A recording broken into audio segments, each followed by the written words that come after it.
Без музика и песна за виното поради денот на жалоста, но со искрен оптимизам за успешна и богата производствена сезона, лозарите од Кочанско-виничкиот регион ги закроија лозијата, одбележувајќи го на тој начин празникот Свети Трифун. Собрани со роднини и пријатели, лозарите со домашно вино и ракија го означија почетокот на земјоделските активности во лозовите насади, кои во Кочанската котлина ги има на се поголеми површини. Еден од оние што засадува сортни лозови прачки е Орце Митров, кој ги собра роднините и пријателите за да го одбележи Свети Трифун. Значи, лозарството е едноставно, не е нешто, некоја комплицирана работа, може секој да обработува лозје. Значи, треба да се прво обработи, да се искроje, да се дотера, да нема трава, плевели и да се заштите од болести. Да, ја за прв пат го прославувам Свети Трифун за тоа што прв пат сум лозар. Значи, лани и сега. И така тие луѓе што ми помагаа во лозито ги поканив и тие пријатели така па и кај мене се добродојни сите кои дојдат. Значи ги повикав општо луѓето да дојдат, кој нема место да седне, ќе од нога ќе пине по една ракија, по едно вино, по едно мезе. Неговото лозје го посети пријател од Скопје.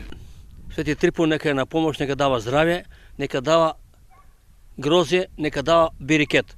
Старите рекле вака: Господ све дава, ама грозето не го ставува босо, значи треба да се изработи.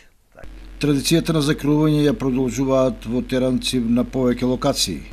Така, со сватчето, со другари, поседаме си да си закроеме, да бидеат, да си домаќини луѓе, така е, те направиме си една софричка.